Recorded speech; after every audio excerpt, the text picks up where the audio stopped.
Hi, I'm Eric on my phone and welcome to another video. The day has finally come for Brat, and it's completely different, but also still Brat. Okay, enough of these for now. It is so hard wearing sunglasses inside, but I am so excited to get into this remix album of Brat. I don't think I've been this excited for a remix album since we got Donna Chromatica a few years back.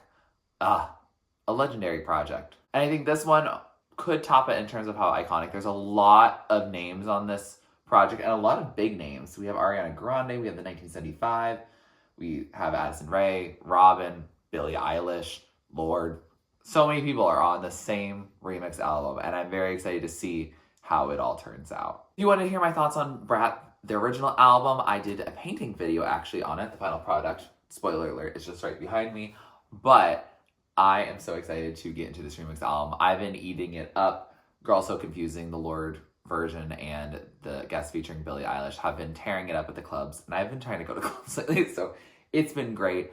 I saw a lot of the start of this era by seeing her live in Barcelona, so I really have loved the journey that this album has taken over the year, and I'm excited to see what it comes down to here. I've heard those two aforementioned songs as well as the Talk Talk remix just once, and the 360 and the Von Dutch ones because they've been out for a while, because they came out even before the whole album originally came out.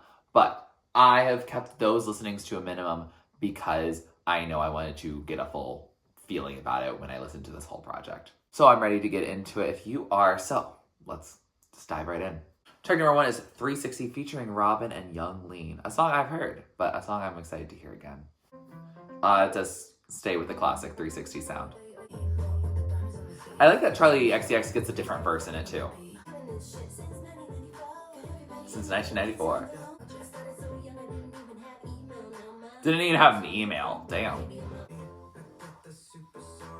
That's definitely interpolating an earlier song, isn't it? So that was 360 featuring Robyn and Young Lean.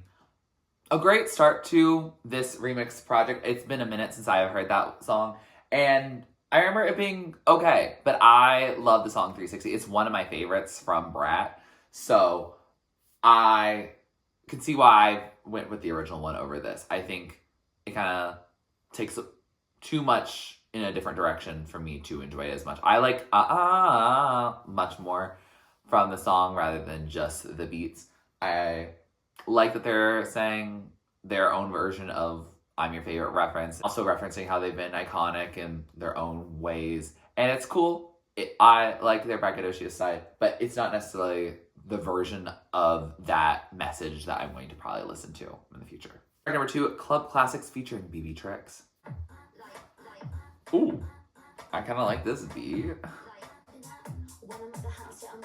Oh, 365 interpolated here.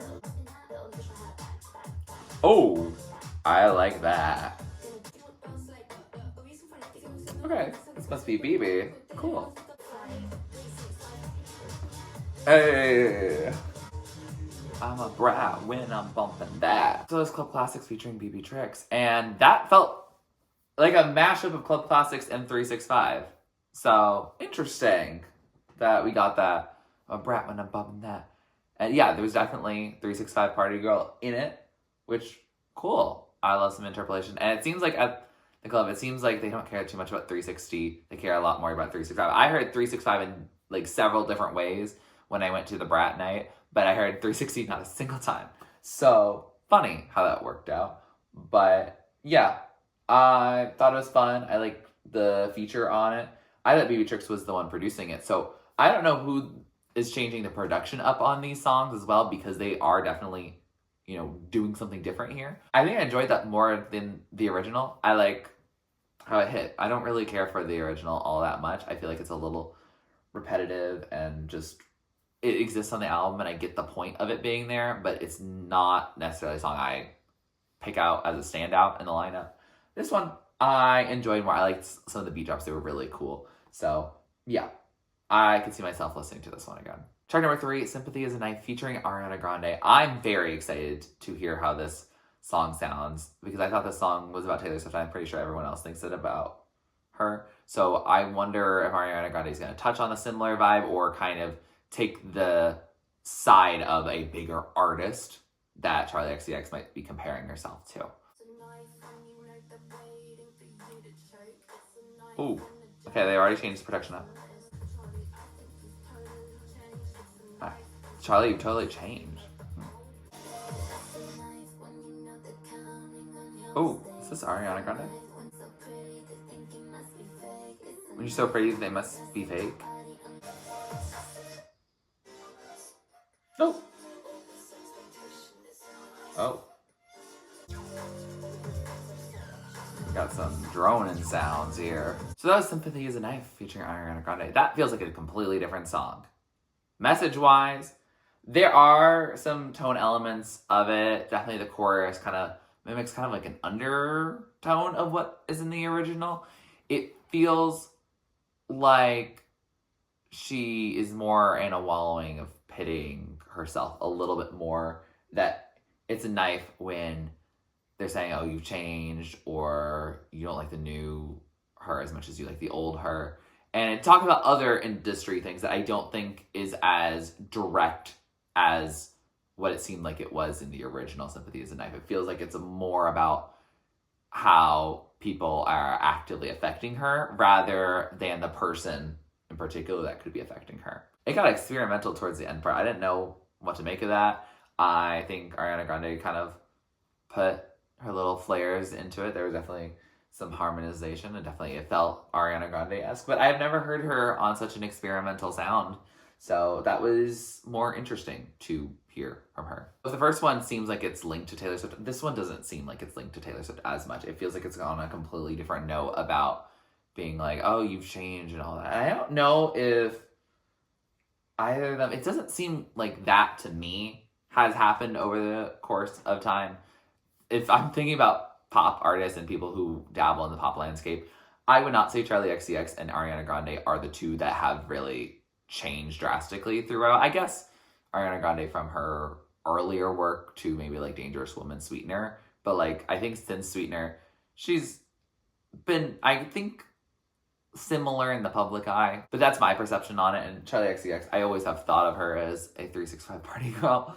And that's the image she's going off with right now. So I didn't necessarily expect this message to be here. I know Charli has definitely been vulnerable. I think in the, I might say something stupid in the idea of like, where do I fit in the industry? I could see that being something more relevant here, but it's an interesting message to have on the song. It wasn't what I was expecting to hear, if that makes sense. I was honestly expecting two people to work it out in the remix. Track number 4 is I Might Say Something Stupid featuring the 1975 and John Hopkins. It's starting off very slow and soft. Oh, it sounds very different when Maddie sings it. Ooh, it feels like we're starting to build a little bit. So that was I Might Say Something Stupid featuring in the 1975 and John Hopkins. I think John Hopkins is the composer. I think the piano and all of that comes from that, and then 1975 is providing more of the vocalizations here. But wow, that was emotional. I think the Might Say Something Stupid is a really sad song to start off with, and when it was played at the end of Brat Night, I was like, that was a choice. But I think this one's even sadder. I like the piano of it. I love having it done like this. It felt almost like one of the interludes or one of the self-titled tracks, I guess you would say, for the 1975, how each of their albums, they have a song that is just called the 1975. I could see this being one of those. It feels like one of those. And I think they did a good job with it. I'm more likely to listen to this version than the original. I think it being in this very acoustic, raw feeling, it felt very ambient, but I really dug it, honestly. And yeah, I think this has been probably my favorite surprise of the night so far. But, you know, the night's still young. Track number 5 is Talk Talk featuring Troye Sivan. And I have a couple lines from Troye Sivan very much stuck in my head from this song. And I'm excited to hear them again.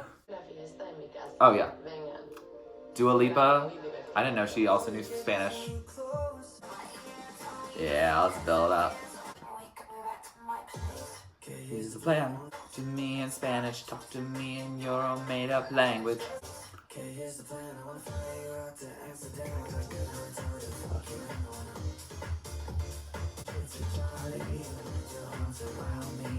So this is Talk Talk featuring Troye Sivan, and just a clean, slick cut from this remix album. I know Charli and Troye are doing their Sweat tour.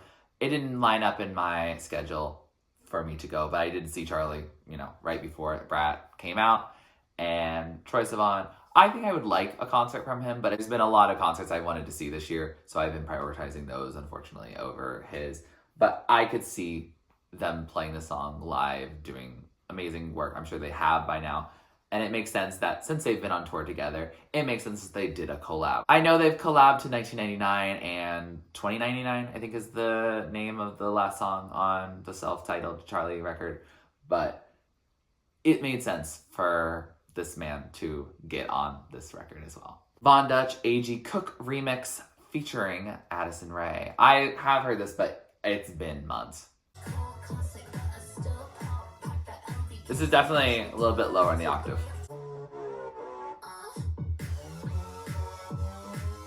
I don't remember the scream. Or is that a scream or is it a really high pitched sin? Oh, teeth. So that was the Von Dutch A.G. Cook featuring Addison Rae remix. And yeah, this was good. Honestly, the majority of it felt more like one of those like nostalgic 2000s movies that like the villain is in. It feels like a song that Tess from Camp Rock would sing. I think that's pretty true. Or maybe like the Bratz movie or something of that nature. I'm thinking those type of movies where the villain is someone you actually kind of just love. She's definitely for the, And yeah, I really liked it. I think it was fun. You're just living that life. I like the experimentation in it. I like the little vignette at the end. I think it's fun.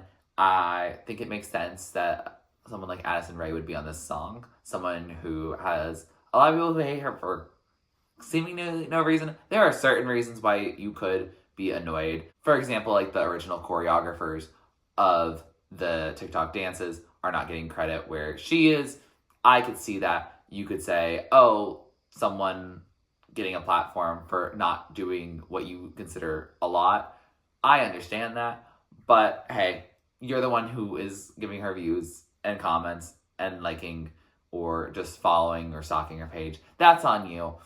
I haven't clicked on an Addison Rae video, and that's no hate. It's just not what I'm on. I'm also not on TikTok in general. So I think it makes sense. It seems like it's okay to admit that you're just jealous of me. Yeah, you're my number one fan because you clearly are obsessed with me. Which is kind of a fun play because it's okay to admit that you're jealous of me and the obsession and that type of thing. And Addison Rae's first debut single, which she mentions debut, was Obsessed. So I think case closed. But yeah, overall was fun, and I definitely will give it more listens now that I remember it exists. Track number 7 is Everything is Romantic featuring Caroline Polachek. I'm so excited about a Caroline Polachek feature with Charli. Let's see if it's good. Fall in love. Okay. Oh. I like this vibration that we're given. I never considered how good she would probably be on this. So that was Everything is Romantic featuring Caroline Polachek. That's what that song needed. I don't hear what everyone else hears when they listen to Everything is Romantic. I don't really care for that song. I heard it live before it came out to the public. And the way that it was done on stage, I couldn't hear the romantic part. It was just, everything is, and very repetitive. It's a very repetitive song. And I think doing it in the repetitive way that Caroline Polachek can, for some reason, it works better. I can't lay my finger on it. Maybe this is the timbre of her voice. But I really liked her imagery that she was doing. And she had a little bit more than the Jesus Christ on Plastic sign. It did give a little bit of vibe. And I also like the heart to heart from woman to woman of Charli saying, is everything still romantic? And you're living a dream, but you're not living your life. Oh, damn. Living a dream, but not living your life. I feel that a lot. Yeah. Oh, we're not getting into existential crisis right now. I got half an album to listen to. But yeah, no, I really like this. I could see myself listening to this. It felt contemplative, felt meditative. I could see this playing while there's like a gentle Rain and Storm. I'm romanticizing it already. Everything is romantic. And this song makes it feel very romantic. You have to have the Queen of Desire, I Want to Turn Into You, be here for a moment like this. This also could be one of my favorite Charli Polachek songs too. Yeah, I really like this one. This is a home run. Not unexpected, but definitely the original song. I didn't know if I would like it too much because I don't really care for it on the original. But yeah, this one's good. It scratches that itch. Track number 8 is a Rewind featuring Bladee or Bladee. I'm gonna go with Bladee for now. Ooh. Is this like a synth different version of 360? Ooh, we rewind.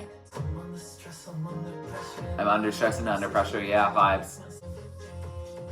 I'm kind of having trouble hearing and understanding what they're saying now. So that was Rewind featuring Bladee, and I felt like it was very similar to the original song in terms of just the vibe I got from it. It definitely has a very similar color scheme to me in my head, synesthesia-wise. And towards the middle and end, I just couldn't really follow what was going on. But the beginning seemed like it was also similar message-wise in terms of dealing with this work and the pressure and the stress of being in the limelight and being a performer and being an artist and all of that, and thinking maybe it's better if I just rewinded. I think they're also talking about that here, just expanding upon it.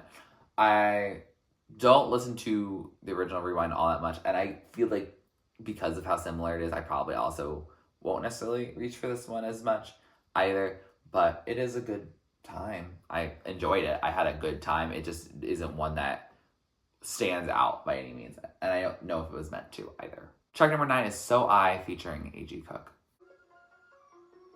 Oh, this is a high-pitched. Sounds almost like a bug. Oh, vroom vroom. Oh, the beautiful pop too. Ooh. That's very Sophie-esque. Now I want to think about all the good. Ooh, that's a high-pitched vocal. Little chipmunky. Piano going to that. So that was So I featuring A.G. Cook, probably also very influenced by Sophie. Now I want to think about all the good. I think Charli's recounting the times that she had with Sophie during Sophie's life. And I feel like some of the production is reminiscent or inspired by Sophie. I know that Sophie at some point made a production pack that was available for either free or purchase. And I could see them using some of those sounds in there. I don't know for sure. I can't verify. Some of the sounds very much feel like a direction Sophie would have gone. I don't think they use a Sophie instrumental by any means, but I do think there's some heavy inspiration, which makes sense since this is a tribute to Sophie's life. And now that we dealt with the complex relationship between Charli and Sophie on the original, now Charli wants to think about the good stuff. And I think that's a fitting remix. I like this song. Definitely a different vibe. Definitely more of a remix rather than an original song that has a chorus and things like that. But I think it is a beautiful send-off. And I like it a lot more than the most recent posthumous Sophie album. So I could see me listening to this one again. Track number 10 is Girl So Confusing featuring Lorde, a song I have heard and a song I have enjoyed. Let's hear it again in the context of the remix album. So confusing sometimes to be a girl. I feel like there is something missing when you're not blasting it through speakers at the club. We don't have much in common.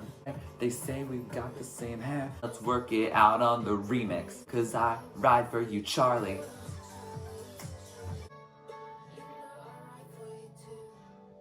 You know I read for you too. I did not hear that before. So that was Girl So Confusing featuring Lorde. That song always goes at the club. I didn't know that the I Ride For You Too because I've mainly heard it in the club, and so they've transitioned to the next song by that outro. But very fun. I enjoy knowing that they put it to bed, at least publicly. And I'm so excited to hear Lorde's music again. And I am excited to see what she'll bring out with her fourth studio album, which is probably, if time is serving correctly, it should be out next year because she's done every 4 years. Hopefully, we got it. But this is a nice little vibe that I really like. I would have loved to have more songs on this album that are directly in reference to the people that she's talking about. I don't know who she's mad at Von Dutch. I don't know specifically who she's frustrated by on Sympathy is Knife. I know that that might be a little bit of a harder remix to work out, but I think it's cool having the specific person that you have been singing about on this song join you for the remix of that song. I think that's pretty cool. And yeah, I would love to see that on other songs from other artists. I would love to see, I don't know a specific example. I feel like all the examples of songs that are about breakups or talking negatively about someone, I am often opinionated about whose side I'm on. Whereas I feel like the Charli XCX and Lorde, it wasn't a feud, really. It was just like miscommunication. They just needed to talk it through. There was no bad guys in it. Whereas I think in a lot of the songs, especially if you support one of the artists and then they break up with this other person, you're not going to have positive feelings toward that person.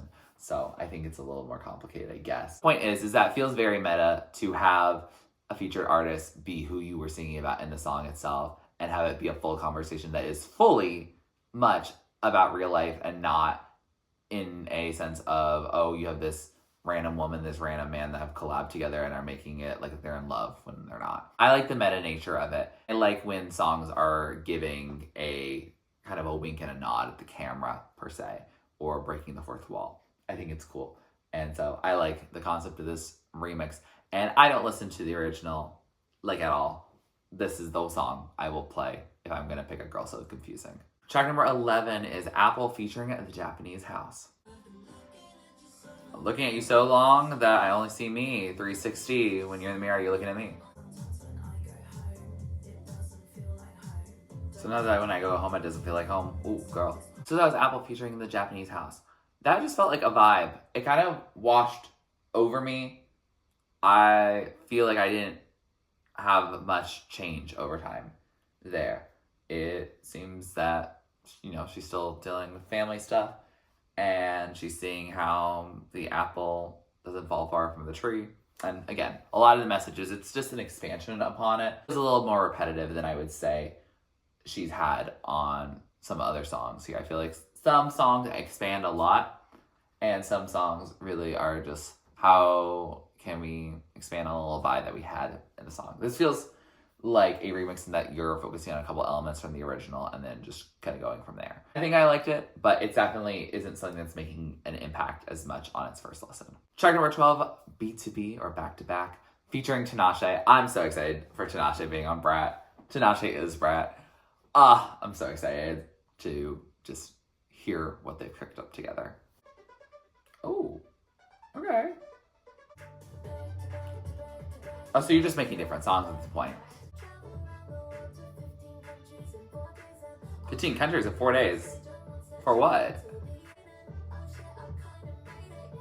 Oh, you kind of made it. Oh, she's gonna throw it back. So this is B2B, or Back to Back, featuring Tinashe. Vibes. They were vibes. Very different than the original.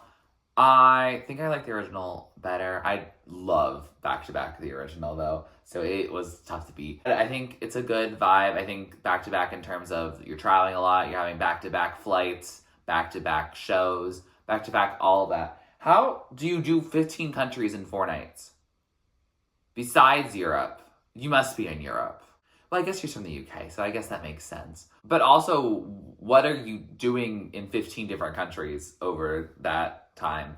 If you were saying how you're going like cross-train or something like that, but there's no way you have 15 shows in 4 nights. That just doesn't, that don't add up. Oh, well, I guess no.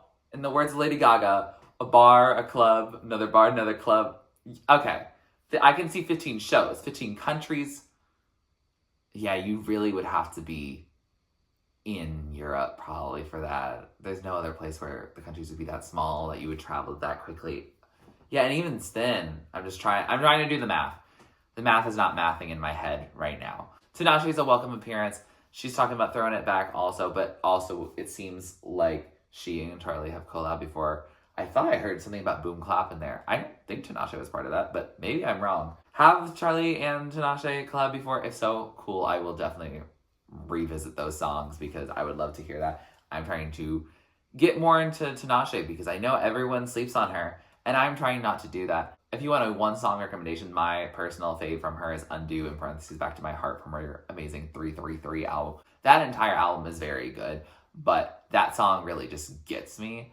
And so I highly recommend it. I know she's been blowing up lately because of the song Nasty. That's a good song, but I like the song Undo more. I also like No Broke Ways from that Quantum Baby album, or second part of the trilogy of albums. Anyway, point being, Tinashe deserves more. This is a good song. I could see myself listening to it again. Track number 13, Mean Girls, featuring Julian, Casablancas. Ooh, piano time.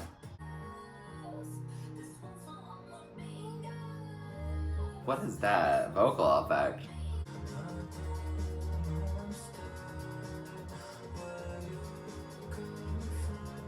I don't understand where you're coming from. Ooh, confusion. Ooh, let her sing. This is a fun little beat. Oh, quickly ending. So that was Mean Girls featuring Julian Casablancas. I didn't know this, but I did quickly find out that Casablancas is the lead vocalist and the songwriter behind The Strokes, a band I have not really gotten into much. I really just haven't listened to them. I heard that their album, The New Abnormal, is good, and I'm planning on listening to it probably this month, just on my own time, because it has just been in my backlog to listen to at some point. This one I don't know about. The original wasn't necessarily my thing either, but the vocal effect that made it sound like she couldn't sing. It sounded off tune for a lot of the Mean Girls. I think I had a sensory issue to that. And I don't think I liked the vocal effect on Casablancas. I liked when we could actually just hear Charli XCX later just kind of sing. Like, let Charli XCX sing. I don't really care for this one, honestly. Sorry, I feel like Casablancas was also giving a completely different message about not understand where the person he's singing about is coming from, and they're showing up at his door. He's been there before. I feels like that's not what the song is about. I feel like the song is about the girls that dealt with a lot of issues growing up and then became the mean girls. There's a lot of, backstory to that. And I don't think it's getting really articulated in a way that makes sense. It feels like they kind of just made something happen with this song, but I don't think the something that happened is my cup of tea. Track number 14 is I Think About It All the Time, featuring a Bon Iver. Okay, I can't hear what Justin's singing about in his falsetto. When did it get so high? My friends say I've fallen off.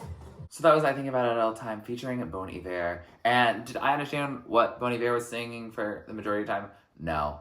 He went into falsetto. And if you know me from my vocal or Evermore reactions, I'm very much I like when he sings low. And I know he don't sing low that often, but when he does, ooh, that's the stuff right there. But I actually really liked this. I think it was tasteful. And I liked her doing kind of a bit of a spoken word about saying when you get into this album and you're locked into the promo and then 3 years go by, that in the life of an entertainer, it's very hard to family plan, to plan life.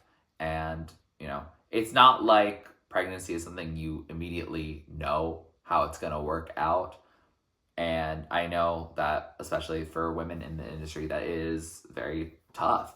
And that for some artists, it seems like it might be a end to their careers. For example, I know for Halsey's If I Can't Have Love, I Want Power, in the behind the scenes, there were times where she had to take breaks. Wow, taking breaks in this economy? She took breaks or had to do less of 100 because, you know, she's pregnant and she's caring for 2. And that is a very important thing. And it was something that, you know, being a mother was very important to her. And their career was also something important. And so they did both. And look at them now, coming back and doing album number 5. So it clearly isn't the end for Halsey's career, but it can be. It is so misogynistic and very sexist of our industry to think that you can't do both. In what world? Madonna has how many kids at this point? I don't know. But it is very possible. I don't know how manageable it is because I am not a parent and I am not a superstar either. So I can't personally relate, but I liked the vibe of the song. I think it was contemplative, it was meditative. It felt very similar, I guess, in a way to the I Might Say Something Stupid. I know they don't sound alike, but they are 2 of the slower songs originally on the album. I think they both end up being more meditative and contemplative, thinking about life, thinking about future, thinking about where you are at in your station and going from there. Fear of running out of time, girl, I feel you on that. And I don't want to feel you too hard on that because I know it's close to the end of this project, so I can get into an existential crisis, but I'd rather not tonight. Track number 15, 365 featuring Shy Girl. I'm so excited. I love Shy Girl. If you watch this channel, you know I love Shy Girl. And the fact that she's on both Donna Chromatica and this, iconic. Ooh, kind of spooky, ominous. Bumping that. Bumping that. Just squeezing the bass line hits me. So that was 365 featuring Shy Girl. That feature, criminally short. She deserves more. The fact that this is only a 2-minute song, way too short for this project. And I would also say Shy Girl deserved at least half a song, but that is my personal thought. It felt very short. But this very much clearly demonstrates what 365 is different than 360. And 360 is about bumping the music. 365 is about bumping a little something different. I think Shy Girl is a bit more explicit about that in her verse. And yeah, she's sensual. She does her Shy Girl thing. I just wish she had double the verse. I think she deserves it. I like the production of it. It is very interesting to have a remix of a remix in a way because 365 is already a bit of a remix of 360. And so having the remix of that is kind of fun and complex and cool. I like that. Track number 16, last track on this album, guest featuring Billie Eilish. Yeah, I know I've already heard it, and I'm going to hear it again because it's amazing. You want to put it in your mouth, pull it all down south, might remix it. I already know what you've got going on down there. I'm gonna tell you right now, they're all I'm thinking about. Charli likes boys, but you know what, I'd hit it. Charli, call me if you're with it. You wanna guess the password to my Google Drive. So that was guest featuring Billie Eilish. A classic already. The original was good, and this kicked it up a notch. That's kind of how I felt about both Lorde and the Billie Eilish's. And even the Troye Sivan, I feel like those singles really just gave us what they needed to give. They understood the assignment of a remix to kicking it up a notch, right? There's something in the original that's really good, but there's a bit of je ne sais quoi that gets added into the remix. With that, we have finished the Brat Remix album. And is it completely different, but still Brat? Yes, so the assignment was understood. I think there's definitely some unique things, and I think with a remix album, it's going to be all over the place. I felt like when I listened to Donna Chromatica, I was definitely like all over the place with it. So I think it will definitely require multiple listens for sure. And I think that some collabs are just going to be ones that I liked better than others. And I think that is just going to be the nature of it. You know, there's some artists here that I'm more familiar with their work and that I'm more inclined to like their sound already. For example, Caroline Polachek or Tinashe. Those are artists that I already really like their work. And there's some artists here that I haven't heard their work before, or I'm not as keen on their work to begin with. And so if they go in that direction, and I'm not really a fan of that direction, it makes sense that I'm not going to like it as much as some of the songs that maybe go into a direction I'm already more familiar with or already know I like. I'm glad that Charli XCX committed to a Brat Remix album. I think that was cool, and especially with how iconic they are. I mean, the guest featuring Billie Eilish, I'm pretty sure is beating almost every song that was on the original Brat album in terms of streams on Spotify. So I think it's definitely made her popular outside of mainstream. I mean, it has 250 million streams. So, like, I think it's being well listened to. I do think beyond the singles, I think there were attempts to make songs how Charli and her team wanted to make them, rather than a bunch of blockbuster ones. It could have been more of guest featuring Billie Eilish, or Girl So Confusing featuring Lorde, or Talk Talk featuring Troye Sivan and an uncredited Dua Lipa. But we have some smaller names, I would say, not as forefront mainstream artists, and some takes on songs that are a little less mainstream or orthodox as well. And I think that's cool in the experimentation of it. It definitely still feels like generally club music for the most part. And I think there are directions that are made that are cool. I think there are directions that are choices I respect but aren't not necessarily my thing.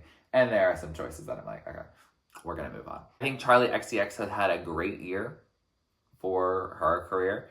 And how she thinks about her career is so going to be interesting, because the more she talked about her career, which is how she talked about it in this album, is the album that is doing extremely well. It's critically acclaimed.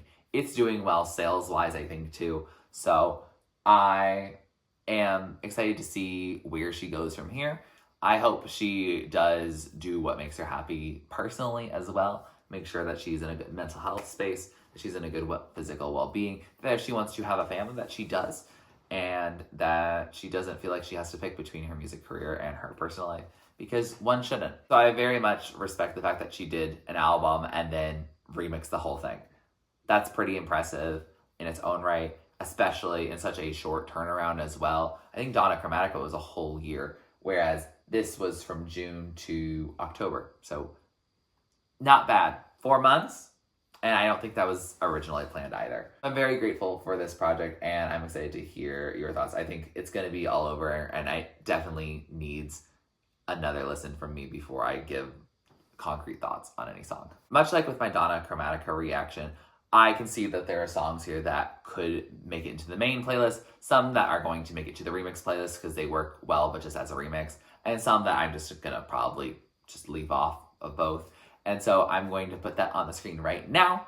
So if it has an M, it's a main character. It's probably the standouts from this project. And then we have R for remix. That means I like it enough as a remix. And then N is, it's not really going to be my thing, and I'm not going to really save it at all. But I do respect all the artists that made this thing possible, that Charli XCX and her team made this happen. Very thankful for all the work that went into Brat Summer. And now, Brat Autumn, or Bratum. If you like this video, please like it, comment down below. Would you like me to react to or do next on my channel? Please subscribe to my channel if you're not already and you'd like to be. And thanks for watching. This is TurtleStormer. Catch you later.